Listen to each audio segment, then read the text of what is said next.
Sukhia valley, পাহাড়ের কোলে হারিয়ে যাওয়া এক স্বপ্নপুরী। বাংলাদেশের পূর্ব দিগন্ত জুড়ে বিস্তৃত পাহাড়ি অঞ্চল বান্দরবান,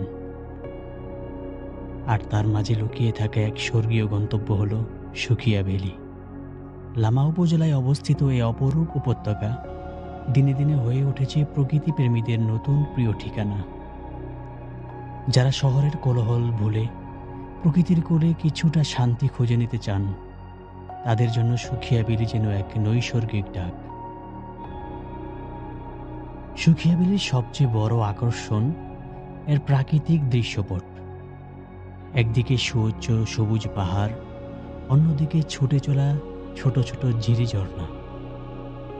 সূর্য ওঠা ও অস্ত যাওয়ার মুহূর্তগুলো এখানে যেন এক একটি জীবন্ত কবিতা। তাই আমাদের আজকের গন্তব্য মাতামুহুরী নদীর তীরে পাহাড়ের চূড়ায় গড়ে ওঠা প্রকৃতির অপূর্ব আয়োজন সুখিয়া ভ্যালি। এই যাত্রায় আমরা বাজেট ট্রাভেলের জন্য বেছে নিলাম চট্টগ্রামগামী মেল ট্রেন। রাত প্রায় 11টায় কমলাপুর রেল স্টেশন থেকে শুরু হয় আমাদের ভ্রমণ যাত্রা। আল্লাহর নাম নিয়ে ছুটে চললাম পর্বতের শহর বান্দরবানের উদ্দেশ্যে।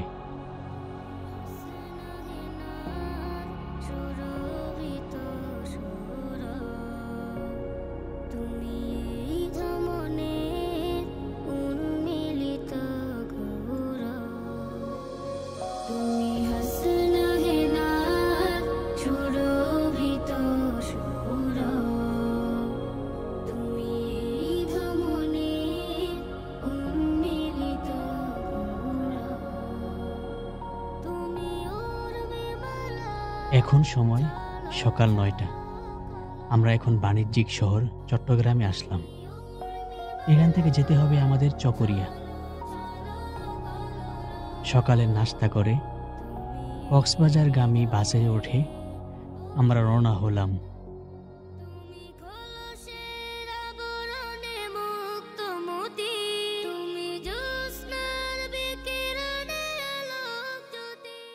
দুপুর প্রায় 1টা নাগাদ আমরা পৌঁছলাম চকরিয়া বাস স্ট্যান্ড। এখান থেকে লোকাল বাস কিংবা জিপে করে যেতে হবে লামা উপজেলাতে। আমরা জিপের টিকিট নিয়ে শুরু করলাম উঁচু নিচু আঁকাবাঁকা পাহাড়ি পথ বেয়ে সুখিয়ার উদ্দেশ্যে যাত্রা। পথের দুধারে উঁচু উঁচু পাহাড় দেখে উড়ে গেল আমাদের সফরের সমস্ত ক্লান্তি। জবানে উচ্চারিত হলো শুকরানা শব্দ সুবহানাল্লাহ। সত্যি রবের এই সৃষ্টি দেখে আপনার ভিতরে জেগে উঠবে একাত্মবাদের স্লোগান, আল্লাহ তুমি মহান।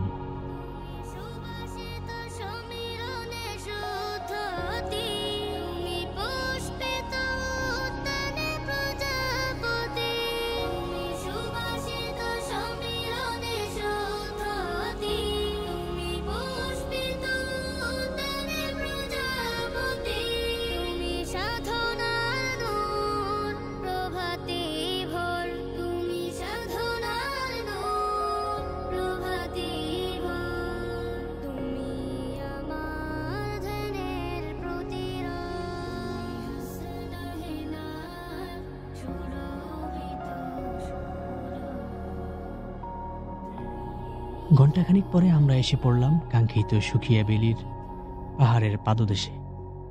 এখান থেকে শুরু হবে আমাদের পাহাড়ে চড়ার ভয়ঙ্কর ট্রেকিং।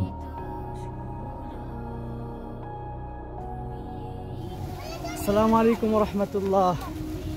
আমরা এখন আছি বাংলাদেশের একটি অন্যতম স্পট বান্দরবনের লামা উপজেলার নতুন একটি আকর্ষণীয় স্থান সুখিয়া ভ্যালিতে। সুখিয়া ভ্যালি এটি সমুদ্রপৃষ্ঠ থেকে প্রায় 1600 ফিট উচ্চতায়। এখানে আজকে আমরা আসছি রাত্রেবেলা তাঁবুতে ক্যাম্পিং করব।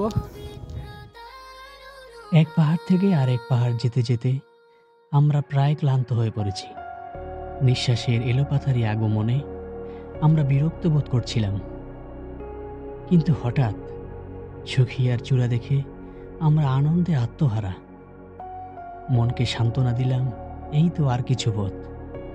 অতঃপর প্রকৃতির সাক্ষাৎ।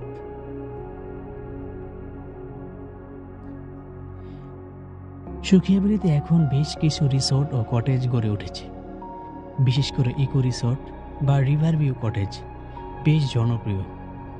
এখানকার কটেজগুলো প্রকৃতির উপাদান দিয়ে বানানো, তাই ঘুম ভাঙে পাখির ডাক আর দূরে পাহাড়ি নদীর শব্দে। আমরা আগে থেকে তাঁবু বুকিং দেওয়ায় আমাদের তাঁবু প্রস্তুত ছিল। গোসল সেরে দুপুরের খাবার খেয়ে উপভোগ করতে লাগলাম গোধূলি বেলার পাহাড়ি দৃশ্য। পাহাড় ঘেঁষা মাতামুহুরী নদীর দৃশ্য বেশ চমকপ্রদ লাগছিল। সূর্যাস্তের রক্তিম আভায় পুরো সুখিয়া ভ্যালি হয়ে গেল এক স্বপ্নের রাজ্য।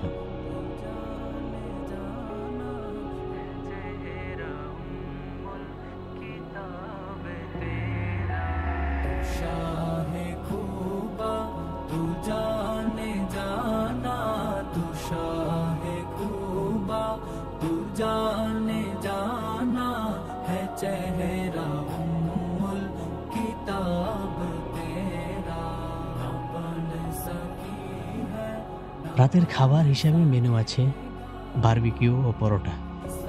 তাঁবুর পাশেই তৈরি হচ্ছে এই রেসিপি। আমরাও শরিক হলাম এই আনন্দময় মুহূর্তে।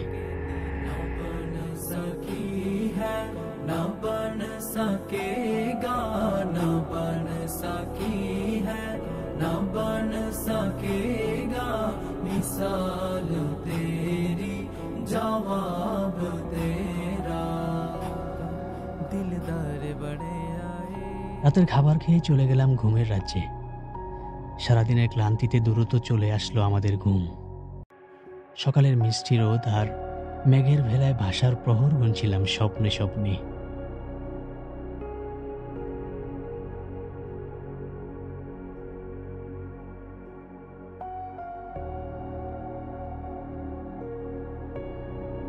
সূর্যের সোনালি আভা ছড়াতেই ভেসে উঠল এক স্বপ্নের দৃশ্য, যার বর্ণনা দেওয়া সত্যিই অসম্ভব। আমি মেঘের উপর, শীতল পরশে আমি বিমোহিত। একটি সকাল কতটা সুন্দর হতে পারে তা আন্দাজ করতে পারবেন এই পাহাড়ের চূড়ায় সকাল করে।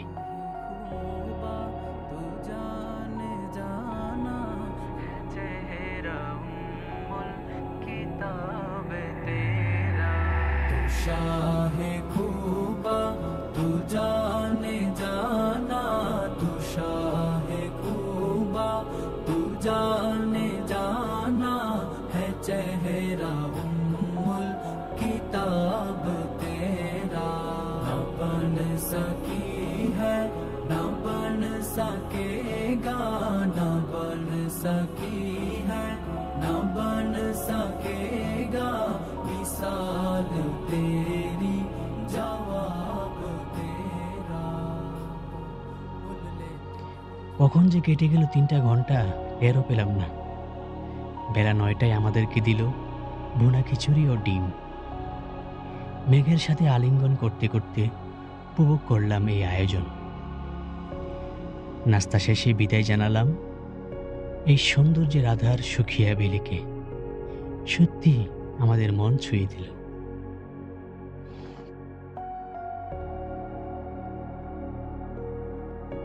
তো বন্ধুরা, এই ছিল আমাদের সুখিয়া ভ্যালির ভ্রমণ গল্প।